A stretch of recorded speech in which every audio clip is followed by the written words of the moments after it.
Les résultats de la nuit en tennis avant de parler football, c'est terminé pour Rafael Nadal. Le numéro 1 mondial et tenant du titre a perdu dès le 3e tour, battu par Dolgopolov. Incrédule d'ailleurs, le score 6-3, 3-6, 7-6 en 2h18. Autre défaite française, celle-ci. Gaël Monfils, lui, s'est incliné face à l'Italien Fognini en 3 manches. Voici le score 6-2, 3-6, 7-5. Il n'en sauvera aucune. Il a eu 2 balles de match, Gaël Monfils. La fête à Paris encore hier pour célébrer Pelé en tournée en France avec le trophée Jules Rimet, autrement dit la Coupe du Monde et ses 36 cm d'or. Il y avait beaucoup de champions français comme Teddy Riner, Laure Manodou.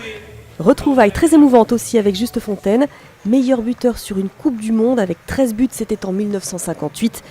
Cette année-là, Pelé justement avait gagné sa toute première Coupe du Monde. Didier Deschamps était là également, champion du monde lui aussi, mais tout de même impressionné. C'est quelqu'un qui a marqué énormément le football mondial de par son triple titre de champion du monde, être champion du monde à moins de 18 ans. Donc c'est un grand monsieur du football, bien évidemment, et de le voir aujourd'hui en aussi bonne santé, c'est un immense plaisir de le recevoir ici en France et à Paris. La Ligue 2 et la victoire de Tours hier soir, c'était le match de clôture de la 27e journée. Succès 2-0 des Tourangeaux face à Angers. Tours revient à 3 points des Angevins qui conservent de justesse leur 3e place.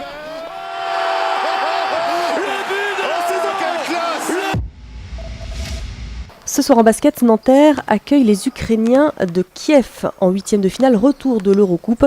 Dans cette équipe, Arthur Drozdov, ex-joueur de Pau. Il y a joué entre 2000 et 2006. Il nous raconte justement son quotidien des dernières semaines dans un pays perturbé.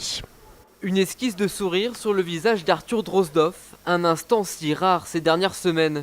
Car depuis l'éclatement du conflit en Ukraine, l'ancien joueur de Pau et ses coéquipiers vivent au quotidien des moments très particuliers. Ça tirait de tous les côtés, donc ça a été difficile, parce qu'on savait qu'il y a des gens à côté qui meurent.